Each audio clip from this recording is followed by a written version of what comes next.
Ito po, since ito lang yung nagawa ko, tig-iisa't kad bawat part.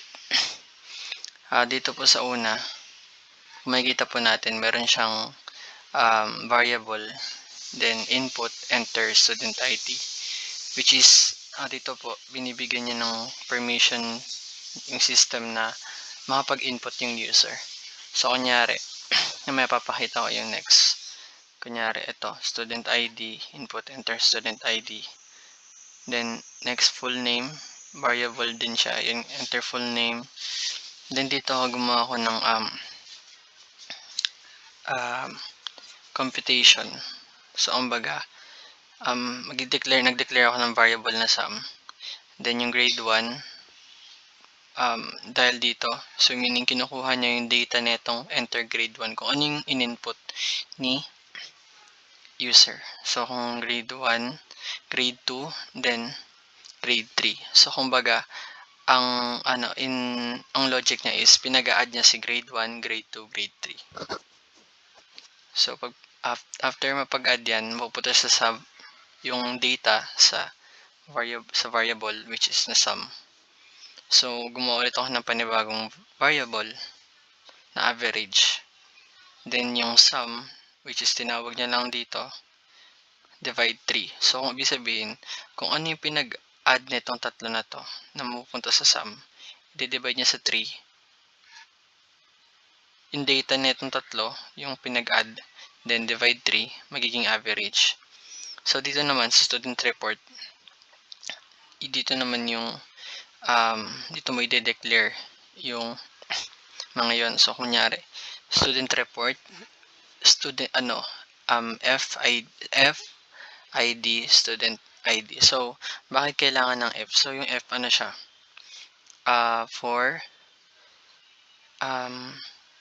Para matawag ng curly bracket, yung dalawang curly bracket na to, si student ID. So, saan naman galing si student ID? Dito siya. Kung ano in-input na data ng user dito.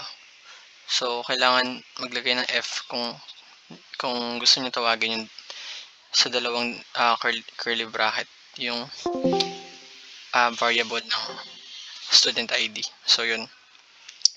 ID, name, section, then yung grade. Ito yung grade, yung input, yung in-input dito since hindi naman niya tinawag yung sum. So, ang tinawag niya yung grade 1, grade 2, and grade 3. So, ano yung data nito, then average. Average, ito na yung pinaka-total. Kumbaga yung computation na ginawa natin kanina doon. So, ito siya. Ito yung niya. Mandela rows, yun. Grade 1, grade 2, grade 3, date. Ito yung in-input ni user. Then, student report. Ito yung average niya. So, dumaan sa proseso ng computation yan bago siya maging ganyan.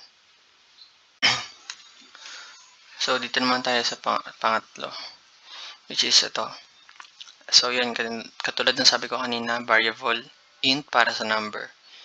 Then, ito naman yung if, elif, tsaka yung else. Naman siya?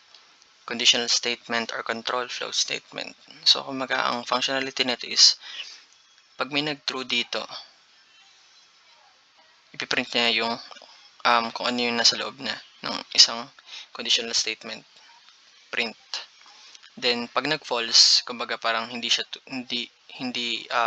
true. Kasi alam naman true or false, ganun. Pag nag-false siya, lipat siya sa kabilang conditional statement. Then, pag nag-false ulit, conditional statement, hanggang sa mapunta sa default kapag wala talaga. So, meaning default, ito yung pinaka-last na kumbaga parang last na hindi na dapat, parang wala nang pupuntahan since nag-false na lahat ng conditional statement. So, for example, ganito. If length 1 is equal. So, itong mga naman to is comparison operator naman tawag sa kanila. So, meaning equal is kapag pare-pareho. Meaning, pag kunyari length 1, pareho ba sila ng length 2? Parehas ba sila ng length 3? Yun. So, kumbaga, length 1, yan. Ang piprint niya is, kunyari, pag pare-pares ang number itong mga to, since int, ipiprint sa equilateral. True yun. So, ito na yung lalabas na then, end of session ng code. Then, pag nag-false naman to, kumbaga parang different number tong nandito. Punta sa kabilang conditional statement, length 1, parehas pa sila ni length 2. So, ito naman, tinatawag nating logical operator or Boolean operator. So, kumbaga yung logical operator, ano siya? May tinatawag tayong AND or OR. Si AND, functionality ni AND is, kapag, kunyari ganito, length 1 and length 1 to 3. So, sabihin natin, skip na natin itong dalawa. Yung length 1, pag pareha sila naging true, ipiprint niya to. Yung end. Then, sa OR naman, ang ginagawa ni OR, pag isa lang dyan sa may nag-true, or tama, isa nga lang dyan sa kanila nag-true, ipiprint niya to. So, kapag wala nag-true, lipat kabilang conditional statement. So, same scenario. Then, ito naman, pag yung length 1 naman is not equal sa length 2. Basta pag nag-true to, kahit maging false to mga yan, i-print niya si scaling. So, gets yung logic niya. So, ganun lang tumatakbo yung logic na itong code na to. Then, the rest else not valid triangle. So, ito yung output niya. Ay, clarify ko lang pala sa end. Sa end pala, pag kailangan required na dalawa dapat ng statement na yun is dapat true. So, kumbaga, kung end to lang to, kung kunyari, ito lang nag-true, tapos ito false, lilipat siya panibagong conditional statement hanggang sa maging default kung sakaling wala talaga. So, ganun yung ng end. So, yung pagkakaiba ng OR, isa lang dyan mag-true, pwede niya na i-print to. So, sa end naman, kailangan lahat ng naka-statement dito is dapat mag-true para i-print niya sa end. Then, yun. Ito yung niya. Yung niya. So, dito naman, like I said kanina, yung average variable. Then, if dito, same, alamin na rin ito conditional statement. Yan. So, ang AND and OR pala is logical operator. Then, yung comparison nga. So, ganito yung magiging logic naman niya. Kung yung average is mas mataas sa 90 and yung family income is mababa sa 200,000 full scholarship. So, kumbaga, ano sinabi ko kanina, yung end is dapat pareha sila mag-true para ma-print yung full scholarship. So, hindi siya katulad ni OR na dapat isa lang yung mag-true is dapat pwede na.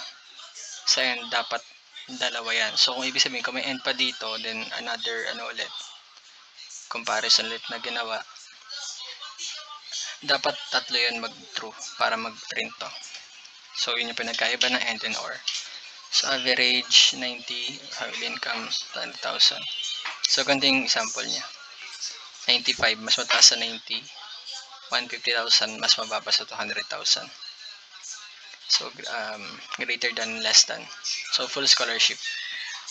Same with, pag dalawa to, hindi nag-true, matik na not eligible yung lalabas, which is ito nga. Ayan. So, dito naman sa pangatlo, nung uno pa rin. Katulad na sinabi ko kanina, may variable.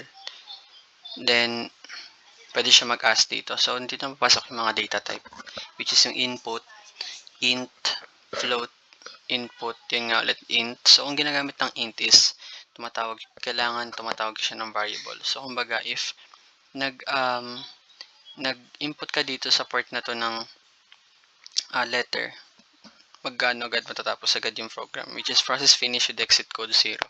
Ganun agad lalabas sa kanya. Kasi nga, mali yung ginawa mong since ang hiningi int number. So, itong float naman is nire-require niya na dapat float like, dapat ganito. Ganito yung ano niya. Yung hinihingi niyang number, which is may point, kunyari, number din siya pero may 0.00.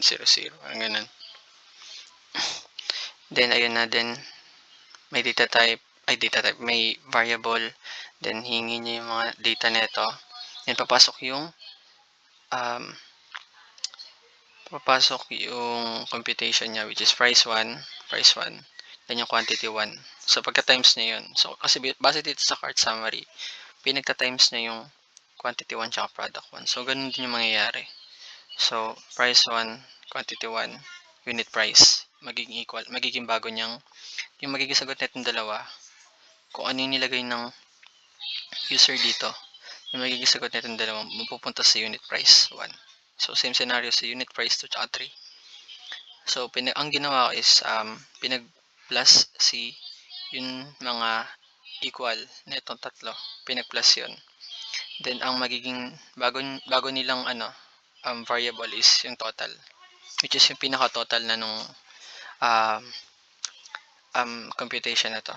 So, cart summary, dito natin ilalatag lahat ng mga na-compute natin. So, for example, quantity 1, tinawag niya si quantity 1, which is wala tong kung ano nilagay ng user dito, yun lang din mapupunta dito. Then, product 1, yung pangalan ng product, quantity 2, product 2, the same scenario. Then, so, katulad pa rin sabi ko kanina, yung sinabi ko kanina is, yung F pala is, tinatawag siyang formatted string literal, which is, may dalawang klase kasi ng pagtawag ng data. Yung bago ngayon, tsaka yung old. So, yung bago is yung F string, then curly bracket. Tama ba? Curly bracket, curly bracket, parang ganun. Then, tsaka niya tatawagin yung data neto.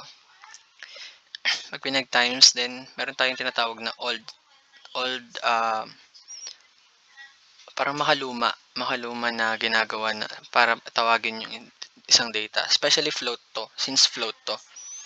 So, ganito, since sinatawag yung float, ang mangyayari is, 0.2f. So, tanong, bakit wala siyang curly bracket? Kasi sa rules ng dating pagtawag ng data is, ito na yung ganito. Magsisilbi niyang kumbaga yung parang F. Kumbaga parang ito na yung magsisilbing pantawag niya sa data na nandito. So, ganito. So, paano malalaman yung data neto? So, kunyari, lagyan mo muna 0.2f equals 0.2f. So, price 1, kung ano yung data ng price 1, ito. So, bakit hindi siya pwede dito? Kasi, ang rules sa Python is, kung kahit sa Java or sa C languages, kung ano yung nauunang kung ano yung unang form na tinawag mo, like kunyari ito 0.2f, dito niya i-apply yung data na tinawag sa pinakauna. So yun, dito mapupunta yun. So price 1, kung anong lalabas sa price 1, mapupunta siya dito. Then unit price 1, which is ito ni equal netong price 1. Ito, kumbaga ito na yung times, pag pinag-times yung price 1 tsaka quantity, ang magiging sagot, ang i-apply naman niya itong part na to. So, yun. So, katulad na sinabi ko, dito niya, ito yung nagsisilbi nilang formatted string din. Kumbaga ito yung old na ginagawa sa Python para magtawag ng data. And ito yung bago, which is yung formatted string. So, unit price, dito niya i-apply yon. Unit price 1, which is ito yung equal na yung price 1 tsaka quantity, then yan. Then apply lang din, katulad lang din ng sa baba and sa pangatlo, ganun din. Then total, ito na yung total. F2F pa rin, ganun pa rin, same scenario. Gumamit din ako ng old dito nun, so 0.2F.